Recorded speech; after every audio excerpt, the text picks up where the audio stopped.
La máquina deportiva, la factoría a nivel mundial de los deportes. A very historic day and special day for the organization. We're going to announce the two dates of the ceremonies. On Sunday, April 14th, Dwight Gooden's number 16 will be retired in a game versus Kansas City. And then on Saturday, June 1st, Darryl Strawberry's iconic number 18 will be retired in a game versus Arizona. As a reminder to fans, and if you all could include, single tickets will go on sale this Friday at 10 a.m. at Mets.com/tickets, and or by calling 718-507-TIXX. And with that, I'd like to turn the call over to the esteemed Jay Horowitz, the VP of Alumni and Public Relations and team historian. Thank you, Ethan. Appreciate it. You know, I've known these two gentlemen for over 40 years. You know, and in the 80s, I was fortunate enough to be firsthand witness to the electricity, excitement they brought to shape with Doc's fastball and Darryl's home runs. But for me, the thing I admire most about these two guys today is the way they rebounded from their off-the-field adversities to do great work in the community, especially speaking to children about the evils of drugs. And they're really doing great work now. For me, that's probably your best legacy going.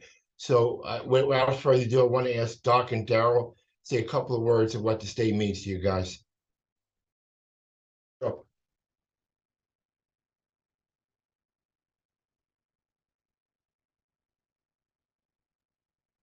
Why don't we start with you, Dwight? Hello? Okay. Can you guys hear me okay? Yep, we hear you just great. First, I'd like to say good afternoon. Congratulations to my brother Darryl for this great honor that we get this year. I'm very excited. It means a great deal to me because it's the highest honor you can get from a team. And I know for myself, where my journey went, even joining the Yankees, I always consider myself a Met. I always wanted to retire as a Met. And now I get the opportunity, and I can't thank Steve and Alex and the board enough for giving me this great honor that I can share with my teammates, the fans, and my family. So I'm definitely looking forward to this day. And it's the greatest honor that I can achieve in my baseball career. So thank you guys. And I want to thank everybody that played a part of this.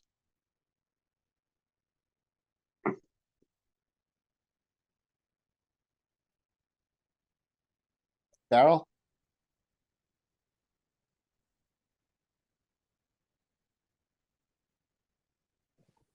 All right, there we go. Thank you, Doc. First, I want to say congratulations to Doc and myself. I want to say thank you to the New York Mets organization. Thank you to the new ownership, Steve and Alex, and all that they're doing with the organization and recognizing, you know, the past players of the history and what they achieved for this organization. We had opportunity to be young players and come up through the farm system and develop through there and become the kind of players we were, to be able to play in a city that is very tough to play in. And I just want to say I'm so glad we had opportunity to play in New York City and in the National League at Shea Stadium. I wouldn't trade it in for anything. I wouldn't trade my career. I wouldn't trade my mistakes. I wouldn't trade it in for anything. It all was a learning lesson in life. And to be at this place today and to be able to have this honor where your number is going to be retired and that's forever, it's bigger than just going into the Hall of Fame. You played for a franchise that has not had a lot of homegrown young players come through the organization and be able to achieve such great things. You know, I think the greatest player that ever achieved that coming through the organization was Tom Seaver. More than anybody that I could see than me and Doc, because we are from the organization, from the bottom all the way up to the top. So I want to thank everyone. I want to thank the sports writers. I want to thank the fans. I just want to thank the blue and orange is history. Wearing that is real. My heart and soul bleed blue and orange. I always have, always will. And with the, like I said, with the new ownership, bringing back the real history of what Met baseball is all about, it's a really positive step in the right direction. So I'm grateful. I know Doc is grateful. It's a great honor. I'm thanks Steve, and like Alex has said, for this blessing. Not only do you bless me, but you bless my wife, my kids, my grandkids. And so I'm looking forward to what this day will mean to all of us. It will be a very special day for Doc Gooden, and it will be a very special day for Darryl Strawberry, number 1618. We love you guys. Very well said. Thank you very much. At this time, we'd like to open it up for questions. If you use the raise your hand feature at the bottom of the tab, we'll compile some questions and begin. Our first question comes from Bill Ladson. Congratulations, Doc and Darryl. I have one question for each of you. Darryl, why were you able to be successful in New York, considering how young you were and you really thrived in New York? I truly think it was because of the fan base. I think when you put a uniform on, it's not always just about you. It's about your fans, and it's about your team. And I think the players that I had the opportunity to play with were phenomenal players. So it made it a lot easier for me to go out there and perform and do my job. But I think the most important thing that I can really say, it was because of everybody that helped me along the way, from Chuck Hiller to Gene Dusan, Davey Johnson. When you think about going through the organization, it's not just about you. Bill Robinson, Jim Fry. I had people that had a great impact on me to help me get to that next level. Bill Robinson really helped me. Jim Fry helped me get started in my rookie season and reminded me what it was going to take to be a great Major League Baseball player. But Bill Robinson took me to the next level as an offensive player and a player to dominate the ball game. And he taught me how to do that. And once I learned how to do that and learned that it's not always about just hitting home runs, it's about doing all the little things. I think that's what elevated me to such a higher level to play with the intensity level that I learned how to play with in New York. Dwight, 40 years ago this April, you made your Major League debut. And being so young, you were a teenager. Why were you able to be successful as well? I think for me, a lot of it goes off what Darryl just mentioned, but I had Darryl there from the media standpoint to talk to me, and from his experiences from '83 and all the excitement that he brought in, the media attention he brought in, the hype and everything. So I kind of fed off of Darryl. He talked to me a lot about expectations, dealing with the media, as well as Jay Horace. I think they helped a lot on the field. I had, Mel Stoudemire, who was a great guy, obviously a great pitching coach, but became a great friend of mine. And a lot of times on the road, he'll come out my room, make sure I was okay, make sure I went home sick or what have you.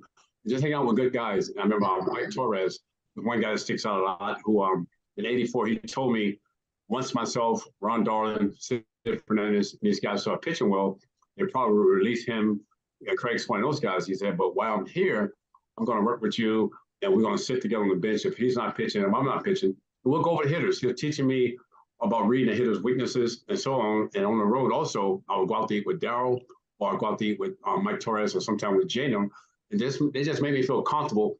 And on the field, I just kind of wore my talent and just learned as I went on. Thanks. The next question comes from Mike Puma.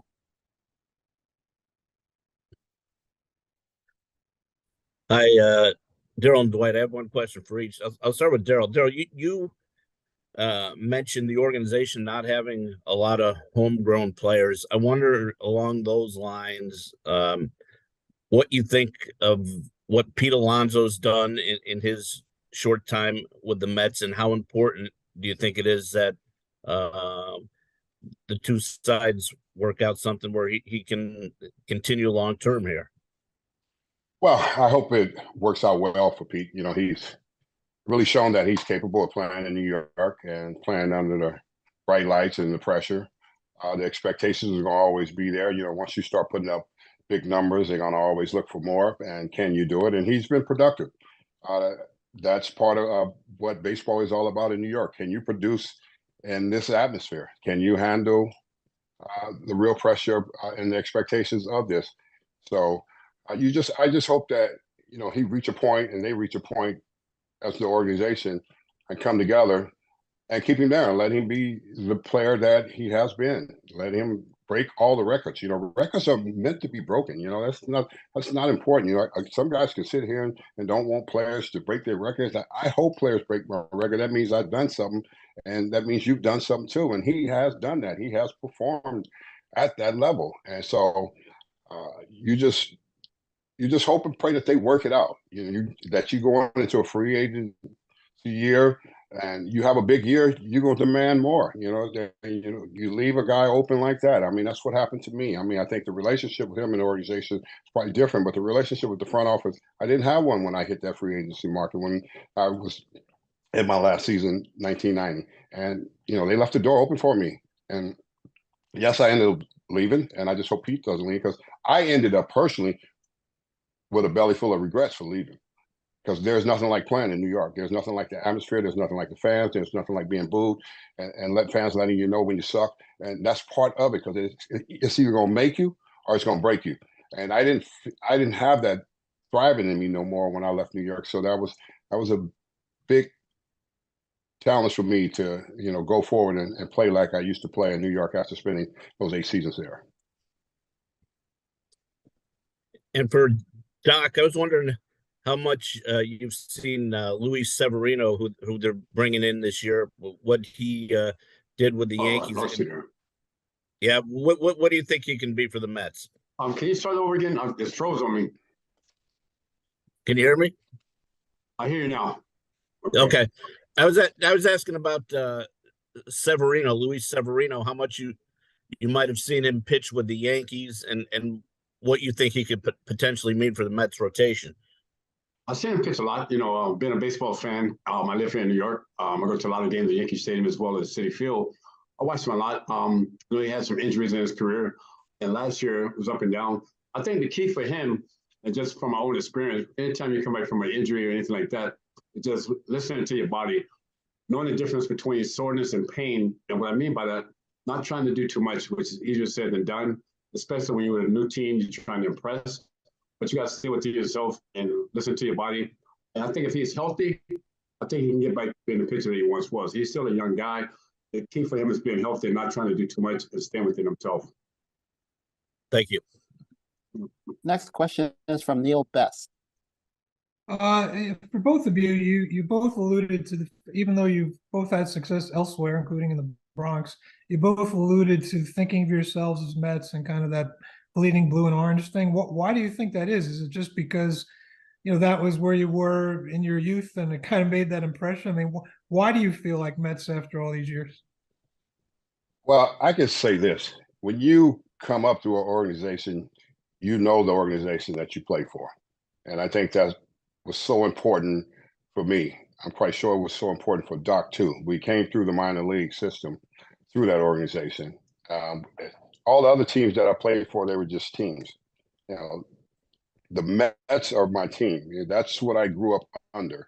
And to be able to come through that system and knowing it wasn't easy coming through that system, and knowing that I had some challenges when I played in Lynchburg, when I was thinking about quitting baseball and didn't quit, and they asked me to give it another year, and I went to Jackson, and I went off and had a great year that year in Jackson, Mississippi. That's when I became a baseball player. That's when I realized that I was going to hopefully do something special one day and get to the big leagues, knowing what the big league team was at the time. And I remember when we came up in '83, it was a business to a lot of the other players, but I was a young player. And, the two guys that I really watched a lot that played and had a lot of fun was Hubie and Mookie. Those were the two guys. And the rest of the guys were more on their way out. So, and then I got to experience that, and I got to walk in there, as a young player, and realizing that this was going to be a great place to play, and I needed to challenge myself, and I needed to kick myself in the butt, because if you don't,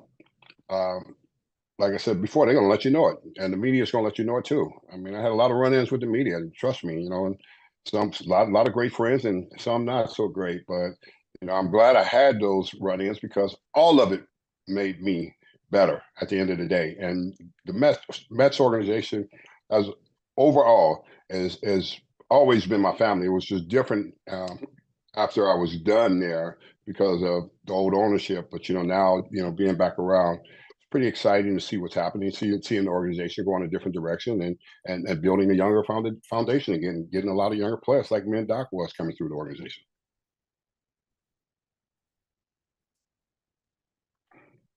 And for you, Dwight? I think for me, being a Met, always want to be a Met. I was drafted by the Mets. I started there. The Mets were always great to my family. They treated me well. And I felt that I built a relationship with an organization that cared for me as a person when I had my problems off the field as well. And that meant a lot. And like Darryl alluded to, going to other teams, like obviously when I was with the Yankees was great. But it's just a different team. Because the team, when you start with a team through an organization, you build relationships with the front office, with the players, the coaches, people in the stadium, the fans, and so on. That becomes special. That's why it was very hard for me when I was left to go to the Yankees in '96. I always wanted to right in the ship with the Mets and with the Mets fans. I was given an opportunity to do that. Their fans will always be special to me. They cared about me and believed in me when I didn't believe in myself. They gave me hope to go on. That's something that you don't forget. Same with the players. I have a special relationship with all the players that I play with, not just the 86 team from the Mets. You just feel a part of something special. And now to have our number go up on the Raptors, that's going to be there forever. Something that I want the fans to feel like they're a part of that because they played a big part of my success as well as my teammates. The next question is from Otis Livingston. Hey, congratulations once again, Doc and Darryl. Now that we are upon the season coming up, this is the highest honor that you guys can have in your Met career. On those days, what do you hope the fans are thinking as they see your numbers being retired? What feelings are you hoping that they have as they think of you two, one at a time? Okay. Well, I hope they have tremendous joy of the memories of what it was like watching us play, because it was a lot of joy playing there for myself, and I'm quite sure for Doc. And if they can receive that, I know it's probably a younger generation of fans. A lot of the older generation of fans, I don't know if they're still around or not, but I know we brought tremendous excitement, and when I look back and reflect on it, and I look at my rookie season and realize how empty Shea Stadium was, and then after that rookie season, it was never empty. It was a stadium that was full of fans. And I think the most important thing that I want them to know is we love them. We always have. It never had anything to do with me leaving because of the fans. That was never a question. It had to do with, front office and dealing with management. And the fans are always there, supporting us, throughout the highs and the lows, because baseball is a game where you're gonna have highs and lows, and we had highs and lows, but we had a lot of highs playing at Shea Stadium, and it was because of the fans. I mean, I thrived off the fans. I mean, I don't know if other players did, but I thrived off the excitement, the fans. When Doc was pitching, the ballpark was on fire. You knew you had to bring it. Your A game, all you had to do was score 2 runs, and Doc go shut somebody down. And that's just the way it was back in those days. And all the other guys we played with, like I said, it's about the fans, but it's also about our teammates. Like Doc said, we wouldn't be the players had it not been for the guys that's around us. We don't want to make this about me and me, because that's not what it's about. It was about the group of us playing together and becoming great for the fans in those years of playing. And Doc? Yeah, for me that day, I want the fans to look at that the way I'm going to look at it, as a celebration. I think obviously you're celebrating a career, and even Darryl's day, I'm just as proud as Darryl and happy for him as I am for myself, because I know we all went through. I mean, we've been brothers from day one to the end. So it's just a special celebration. And I want the fans to feel like that day, they're a big part of that because they played a big part of my success. There's no better feeling when I got 2 strikes on a batter and the fans are standing up clapping when the 3rd strikeout. I worked to my advantage. I use that to my advantage. Governments and teammates, guys in the stadium, PR, Jay Horace, people that worked in the front office, everybody. I want them to feel a part of that. And I want the fans, like Darryl said, a lot of those guys, that is going to be a younger crowd there, I understand. But guys who've been there from day one in '84 when I came up, like I went to '83, I want them to really feel like I mean this from the bottom of my heart. when they come to the stadium, I want them to feel like they're a part of it, something they can share with their kids and grandkids that, hey, I was there when Doc pitched his first game in '84. I was there when Darryl hit his first home run in '83. Like, I want them to feel like a part of that, and like they're a part of something, not just me. It's my number going there, but they're a part of that. I want them to feel like they're a part of that. I truly, really mean that because they were a part of it. And without the fans and my teammates, and obviously the conversations I've had with Jay and Darryl, off the field stuff, this wouldn't happen. I think everything is timing. I remember in, not to justify anything or point fingers, I remember in '95, the Mets wanted to cut ties with me. I was hurt, but I was hurt because of what I had done. I wanted to right the ship with the fans. And I signed with the Yankees. I got to stay in New York for '96, '97. After the '97 season, I remember having a conversation with Steve Phillips trying to come back to the Mets. He said, "We love you, Doc, but unfortunately, there's no room." So I went to Cleveland, '98, '99.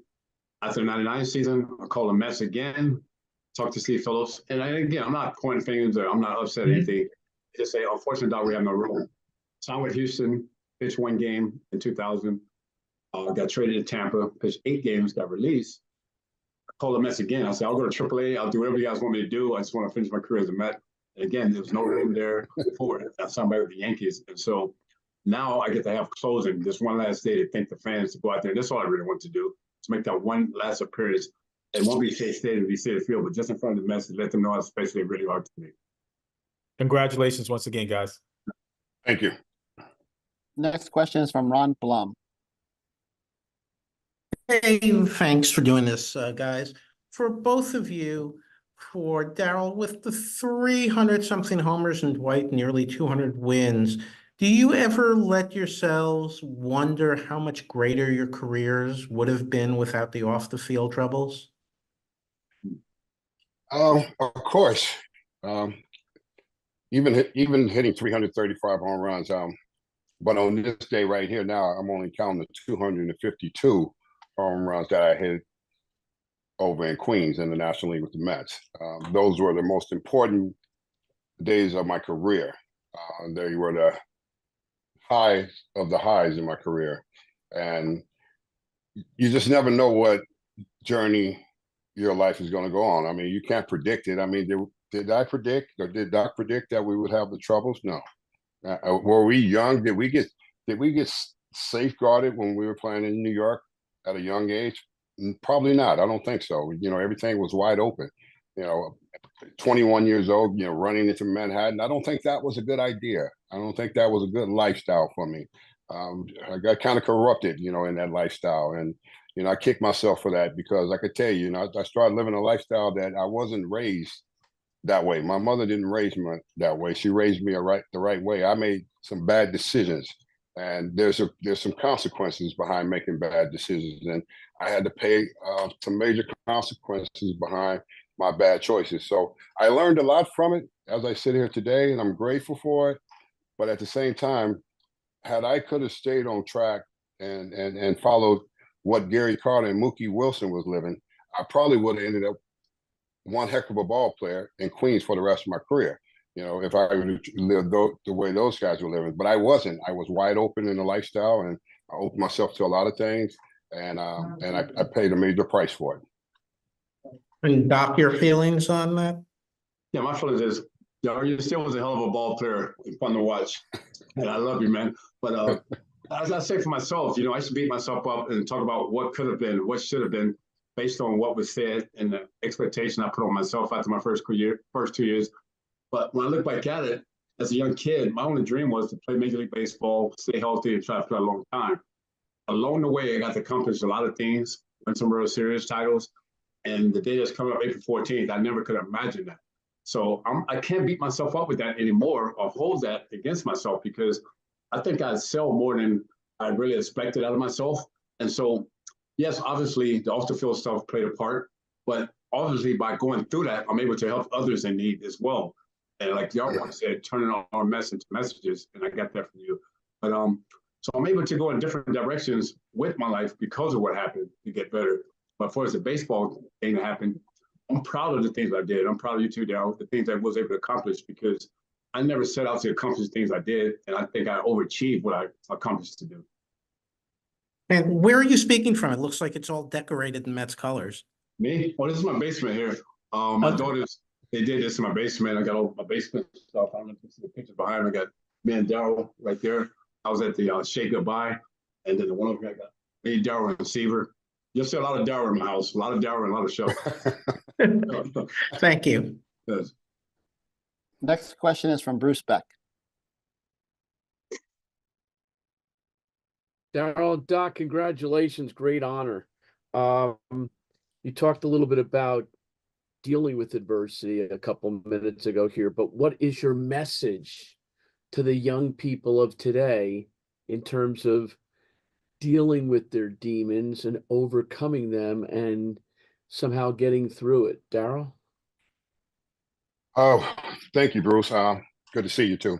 A lot of times you don't know what they are immediately, you know, and I think when athletes put on the uniform, they just know they have on a uniform. Majority of the time, a lot of people are broken on the inside, and the uniform just cover up the brokenness of what's going on in a person. And nobody signs up for that. It happens in life. Why? I mean, maybe the growing up, the dysfunction of life in your household and what you saw. And I never had a male figure in my life until I had all the coaches in my life, and you know, they brought discipline to me. So you just hope that players will experience a different road of life, of getting help before it's too late. Let's just put it like that. You know, me and Doc, we're both like really humble about life. We've been through everything. We understand it. We played at the highest level in Queens, and we did everything together, and it was a lot of fun.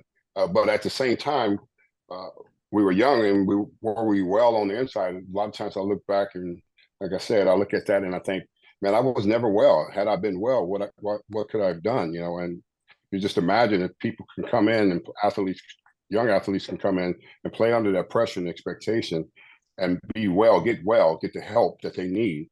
Then it saves them from a lot of headaches. You know, you look at a lot of guys that played in New York that was young and well, you know, like Jeep, but he had a great family, you know, and I admired that, you know, because that helped him get through life better with the expectations and the pressures of playing. When you don't have anybody, it's very challenging for you to make the right decisions. And that's what it was for me. It's very challenging for me. I'm making the right decision. I make the right decisions now because I'm a different person. But when I was young, you know, I thought this was going to go on forever. I'm going to be hitting home runs forever, and this is the way it's going to be. But that's not the case. Doc, you can't change the world, but you can impact lives. So what's your message to young people? Pretty much ditto to what Darryl said. And also now, just from the things I've learned and been able aside, and when I know I needed help, been in now and having someone there, I would say to young people, having someone you could trust that can talk to about anything and not worry about being judged. Addiction doesn't discriminate. I think it's all over. The same way as mental health. Mental health is real. I know this last time in 2019, when I had my problems in New Jersey, I had to put my ego aside and put everything that I grew up with, where a lot of times in Black households, men don't cry, men don't hug, men don't share the real feelings. You deal with it or you have a drink over it. I had to put all that aside and really dig deep and find out what's the real issues with me.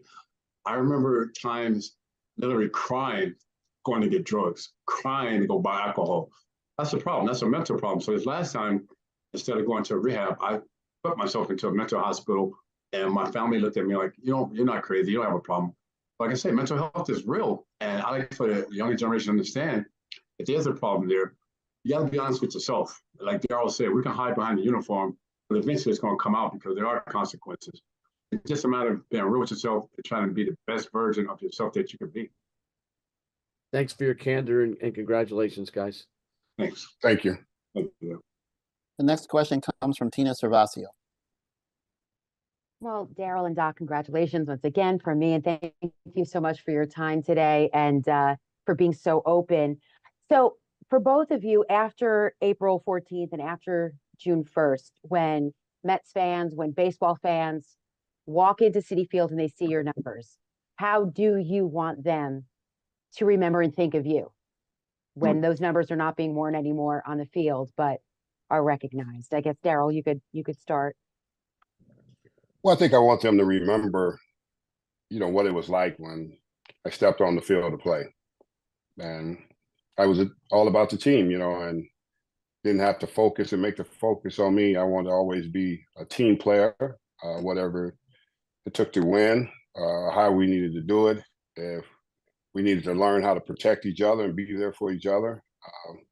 Me back in those days, I was a complete bulldog. I would fight anybody. It didn't matter to me. So, and I think the fans love that. They love the fact that you were that guy. You would stand up, and hopefully they remember all of the times that I stood up for other players, myself, and really enjoyed playing there. I think that's the most important thing. And I think a lot of times, people say they want to play in New York, but once you start hearing that noise and that pressure, I think a lot of times people don't understand. You cannot listen to it. I mean, the noise was there, but I didn't hear the noise. I learned to block the noise out, and I learned to perform. And I think they made me that kind of player.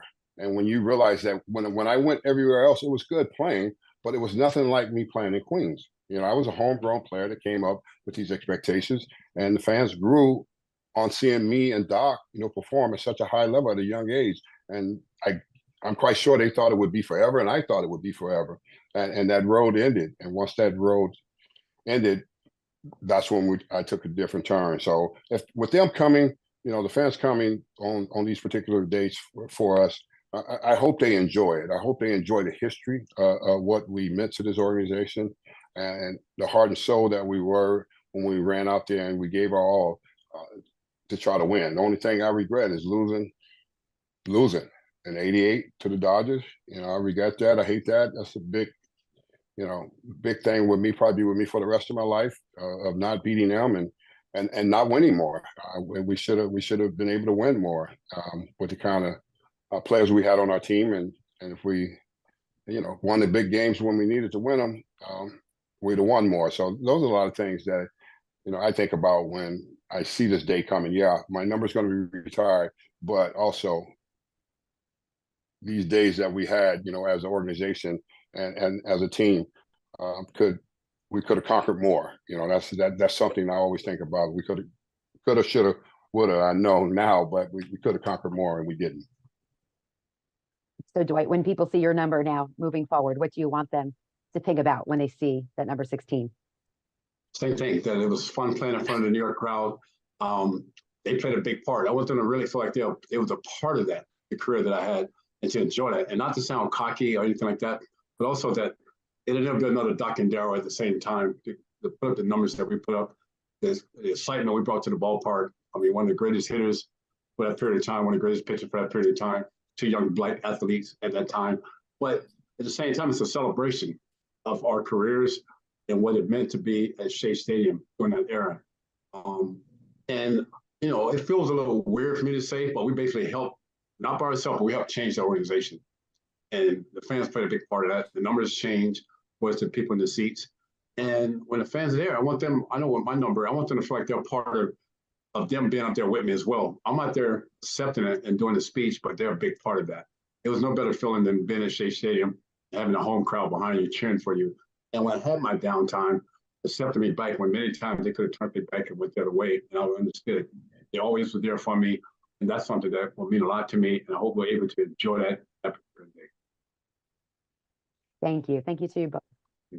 Thank you, Tina. Next question is from Abby Mistracco.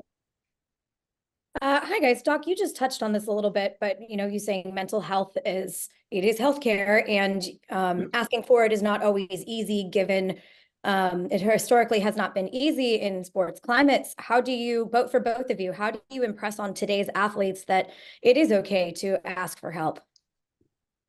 I think for me, if I can real quick, Darryl, I think for me, when I talk to major league players or minor league players, they gotta look at it as a privilege. I know, like with the salaries now, everybody feel like they deserve it, and you deserve it to agree. But it's a privilege to put on a big league uniform. It's a privilege to be in the position you're in, and you're obligated. Like people say, "Well, I'm not a role model," but technically that comes with it. And what I mean by that, to be on top of that, like myself, at 17, I was taking care of my family. So a lot of times when I had problems, it was overlooked. Say, "Oh, you're fine. Just suck it up, or just have a drink over it." But I'm not fine. I wasn't fine. So I hope these days generation, by more people speaking out on mental health, that they're not afraid to go to someone that they trust or let somebody know was really bothering them. So it only helped them and their family, but it helped the next generation, the younger people that are looking up to them as well, be able to move on and say that it's okay to get help. Yeah, that's really good, Doc. Because of course, we were mentally crazy at the time, so we needed a lot of help. So we could have used every doctor and every psychiatrist. They probably would have ran away from us at the time because we were so young and so focused on what it was like to be on the field and doing what we was doing on the field, and we was not taking care of ourselves. And I think that's where the big X come in as what players should do. They should take care of themselves first if you feel like you have some mental struggles. Because, like Doc said, playing and putting on the uniform is such a great privilege to do that, to be able to do that. But at the same time, there's a lot of things that are still covered up. We can take it out on the field and perform, but you don't deal with the real issues that are on the inside of you. And you hope that players take advantage of it now more than anything, because I'm quite sure it's different. They probably have every doctor, every therapist around to help players deal with a lot of things, personal things, and players need it, because listen, baseball players are nothing but human beings too. They're going to fall short, they're going to have struggles, and things are going to happen in their life. Where's the help most of the time? Because everybody look at them and say, well, we just want you to perform because we're paying you well. Yes, you're paying us well. Yes, you're paying, CEOs and presidents of companies well too, and they end up with some of the same deep-rooted issues as an athlete. And I think an athlete, just because of his spotlight that shines on him, everybody focus on what is wrong instead of what can be. How can we help him get over and get to the next side and be well as not just as a baseball player, but as a person? And I think that's sometimes a lot was missing back in our days. They were more concerned about our performance than the person that we were. Thank you, and congratulations. Thank you. The next question comes from Joseph Massari. Hi, gentlemen. Congratulations to both of you. Doc, I think you touched on this a little bit, but if you want to expand, feel free. And Darryl, I'm very curious because I'm sure during the tough times, not everybody stuck by you, and maybe this day was in doubt in your mind if it would ever come. So I'm curious what these Met fans and this organization means to you on this day, and if they served as a beacon to help you get through those times. Yes, I know for me, they definitely did. And I keep going back to 2018. I got the two DUIs and within a week. At that time, I was basically in the dumps, obviously. Basically, I had given up on myself. But through Twitter, winning games, my family, my close friends, Darryl came by my house as well. That kept me going. You had people loving me more than I loved myself at that time. It helped me get back on my feet. And that means a lot to me. I get an emotion now talking about that because I know where I was at that time. I know what pain feels like. I know what pain looks like. And I was in the dumps at that time. But to have the fans, Darryl come out of the house, my family, everybody's sticking with me and believing in me, but I didn't believe myself, meant a lot to me. And that goes bigger than just baseball because you're dealing with a life. And that's one of the things on April 14th, when I take the field, I have to share that moment with them and thank the fans for that moment, because I don't know if I'd be here today if I didn't have that support that I had from the fans. Good answer, Doc. Yeah, it is so true, about Met fans. They have always been there for us, through our hard times. No matter what I've been through, what Doc has been through, they have always cared. And that's why we sit here today and talking about the numbers being retired, is because we always cared about how people saw us. It was important. Of course, you struggle when you go through your own personal struggles and you're in the darkness of life.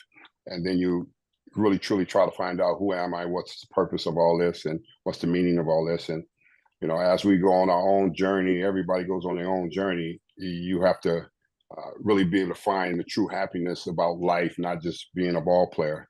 And I think a lot of times people put that ball player in the box and he can never get out of that box. And for me, I think the key was being able to put myself as a different person. I had to take the uniform off. I had to take the uniform off and realize that I wasn't a baseball player anymore.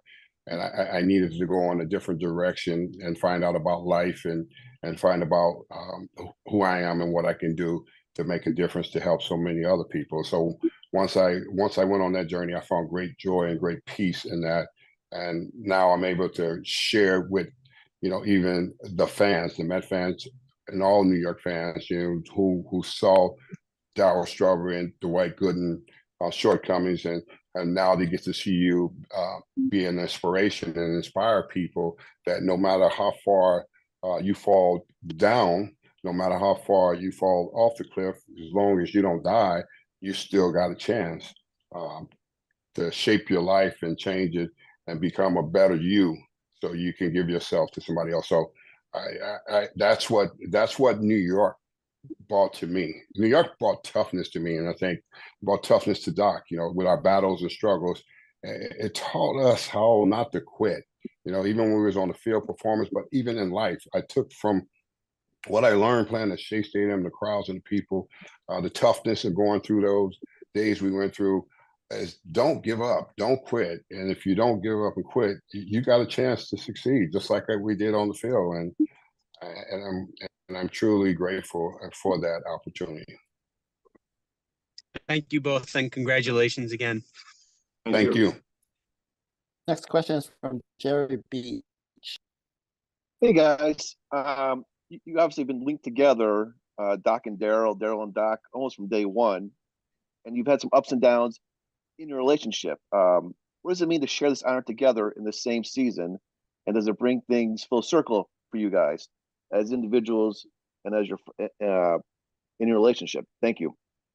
I think so, without a doubt. I think now when we have our conversations, me and Darryl, they're real conversations. It's not like when we play over a drink or hang out at a club having conversations. Now they're real conversations about family, about what's most important. And when we had our troubles with each other, I know for myself, I felt bad. I let my guards down. I got the media involved, said some things I shouldn't have. I could have just picked up the phone and called Darryl. We talked man to man. But I learned from that. I think from my standpoint, I know for me, it brought me closer to Darryl, trusting Darryl, believing in Darryl. And that's the most important thing to me. And the thing that sticks out more than anything is I remember 5 years ago, my mom was at her deathbed. She didn't have long to live. Darryl drove an hour and a half to my mom's house. And this one, me and Darryl wasn't really talking as much. Spent 3 or 4 hours with my mom, prayed with my mom. My mom told me that she had a great conversation with Darryl. He prayed over her. And I mean, I'm not no higher power or anything, but I think that gave my mom an extra couple of weeks to live. And that's something that would go with me to my last days, that what Darryl did and he had to do when me and him wasn't really getting along at that time. Those things I remember more than anything that means the most to me. And I just learned from the whole thing when we had our problems by letting other people get involved, mutual friends get involved, and friends instead of just me and him talking. And today, I think we're closer than we've ever been. And I don't have to worry about that anymore because I can pick up the phone and call Darryl and talk about anything, and we can get it straightened out.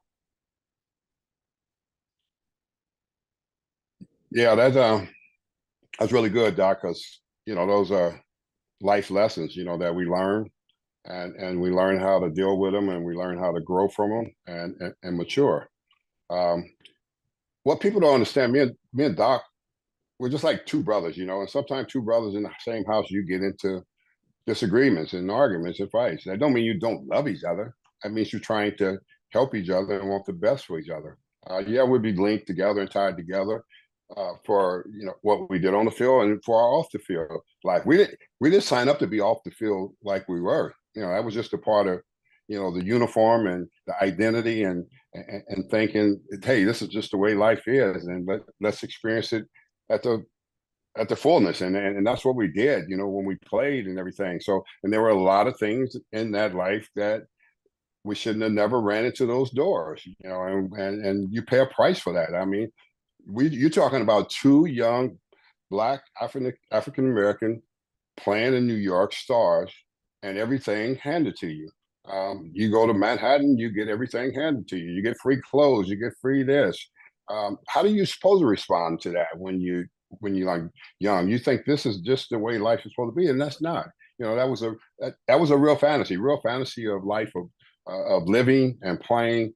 The ball part was real, but the fantasy part was, you know, the off the field activities, and I think that's what drew us into all the wrong places. And you know, the animosity wasn't about not loving and caring for Doc. I always have. He's always been a knucklehead, and I've always been a knucklehead. You know that.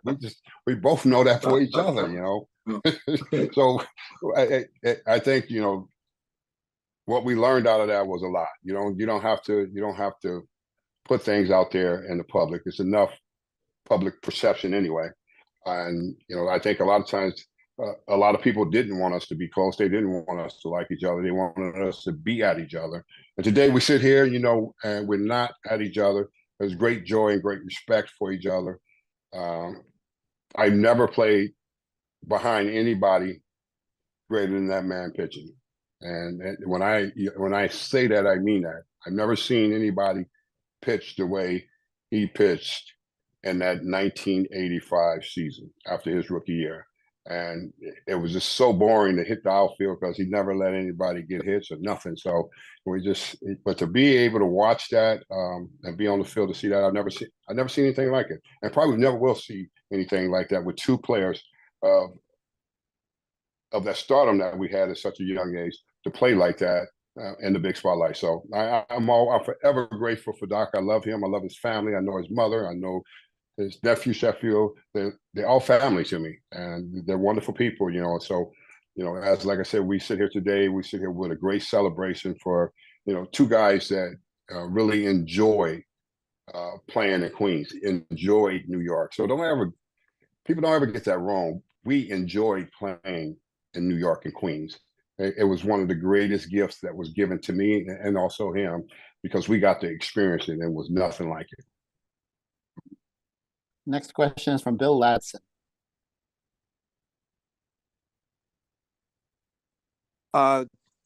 Darryl, could you tell us your best moment as a Met? Same for you, Doc. Yeah, I can tell you my best moment was 1986, you know, when we clinched the division, the Eastern Division, because you had to win the division back then. And we clinched at home. We had such a big lead. We went into Philly. We got swept. We went into St. Louis and got swept, and that left us coming back home to play. And Doc was on the mound, and we would go on to beat the Cubs that night. And when that ground ball was hit the second base and Wally threw it to Keith, and the way the fans poured onto that field, I went straight to the bullpen. I didn't run in. That's what I always dreamed of, that moment there. That, you know, I've done a lot of things, you know, from my own personal standpoint, but that moment there was like the biggest moment in my baseball career, because I had always watched that on television and saw other teams, and then you see the other teams in the dugout that would lose the playoff game, the series, and they'd be in tears over on the other side. But to be able to clinch that division at home and have the fans come on the field and celebrate that with them, that's one of the most incredible moments in my career. I mean, I still get chills when I think about it. And it's just all in my head how they just rushed the field. And not only did they rush the field, they tore that field up. Yes. And Dwight? For me, Darryl basically stole it. That was mine too. I can give a couple. I think one of the moments when David told me in spring training I made the team and shut up with my dad and hugged my dad. I never seen my dad cry before. You see tears in his eyes, because initially it was his dream that became my dream. I would say that one, and then if I can say another one, it would be the same one.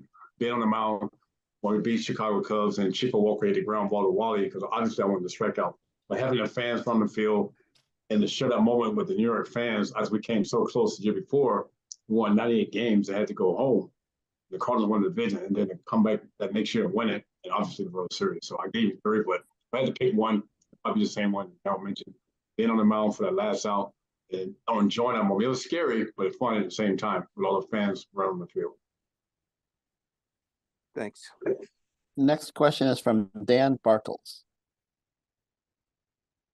Doc and Darryl, congratulations to the both of you once again. You both had the fortunate honor of playing on a lot of teams with up and down expectations along the way throughout your careers. For For this 2024 New York Mets team that certainly has up and down expectations of their own, could you guys just provide some, encouragement to them, and what do you expect to see out of them moving forward this year as well? Well, I just think my hope when they get down to spring training, you got new people in the front office and you're going in a new direction. Just come together as a group. Leave the noise outside the clubhouse. Leave the noise off of the social media, and really just focus on who you guys are, your identity of who you are as a team. I think that was real important for us after losing in '85. Like Doc said, we won 98 games, and we ended up losing the division to the Cardinals. And I just remember our locker room after we lost. That locker room was quiet, and I just remember and thinking how we all were thinking, nobody's going to ever do this to us again. And we came to spring training in '86, and our first meeting with Davey said we're going to win it all. And we just kind of looked around and thought to ourselves, yeah, we're going to win it all this year because we have everything that we need.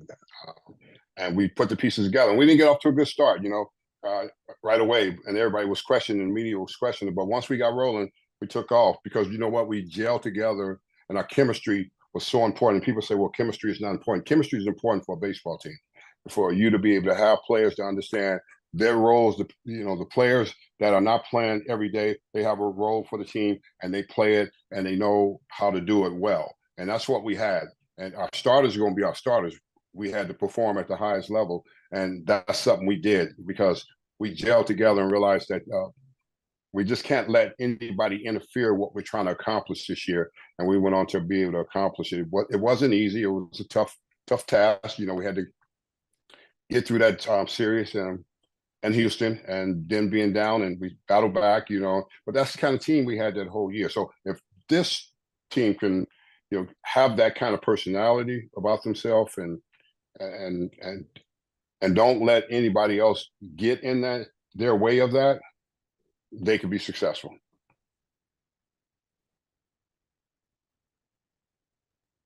And for you, Dwight? Yeah, I feel like the team is close. They're real close. And like Darryl said, you got to have a chemistry. You got to be close because you're spending more time with your teammates than you are with your family. And you have to come together as one. All egos got to be aside. You got to have one common goal, and that's about winning. Because if they can get the experience to winning in New York with those fans behind them, there's no better feeling. Winning in New York is nothing close. I mean, one on the other side in the Bronx was fine. While I was in Cleveland, it was a success, but nothing better than winning in Queens and getting a taste of that. But I think it all got to be together. I like to see teams spend, I know things are different now, it's a different era, spending more time together, coming together, because you have to be close. Whether you like guys or not, all that stuff goes wayside when you put the uniform on because everybody got to be on the same page. Everybody got to be in for that one common goal, and that's to win. And do whatever it takes to be successful. You got to hold each other accountable. And you got to mean that. Can't be afraid to get in somebody's face if you have to make it all work. And it's all one common goal. And the team that's in that clubhouse, they have to stick together and they have to believe in themselves. Because you got great ownership behind you, fans are behind you. Obviously, the media's going to be tough. And I think I always say that players come to New York, you have a bad game, you get booed. It's not necessarily booing you as the individual. They're booing your performance. You know if your performance is bad or not, but being able to be tough enough to forget about that, tomorrow's a new day. Having some teammates, veteran guys got to step up and hold each other accountable.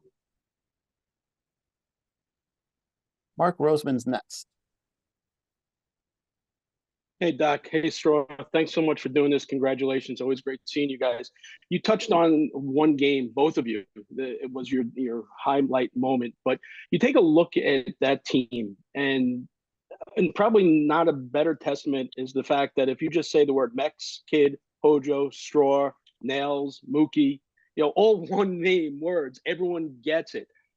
Those teams, whether it be the July 4th game, Straw, your moonshots at the Olympic Stadium, knocking out light bulbs, Dwight, the K corner, over and above that one game that you both mentioned, what was your defining moment as a team for those Met teams that you played on? Well, the defining moment as a team was the ultimate goal was to win. And we did that. When you gather a team together like we did after the '85 season and come into the '86 year and have guys like Ray Knight and Hernandez Carter be the real cornerstone for us, because they were the great leaders that we needed, because what people don't understand, all the rest of us was young. So just like Doc was saying, your veteran players have to be able to rise up to help the younger players, help the younger players to understand what it's like and what it takes to win. It's not easy to win when you play in a place like New York, because the demand is high. And if you can't filter things out, you're gonna let a lot of things worry you. And I think that's what made us so great. It made us so great to be able to hold each other accountable, and we can challenge each other. It's not like we got in each other's face where we needed to fight. If Kid needed to say something to Doc about this, or he needed to say something, Keith needed to say something, Ray needed to say something, they say it, and you receive it. And that's what has to be acceptable in the clubhouse to make this work. And I think a lot of times teams don't get nowhere. They could be most talented team, but they don't get nowhere because everybody's going in their own direction. And I think what made us special was we were all on the same page, and we had one thing in common, and that was to win. And when you have that kind of attitude, it's usually going to play out on the field, and the results are going to be great if you have that kind of compassion and understanding about each other.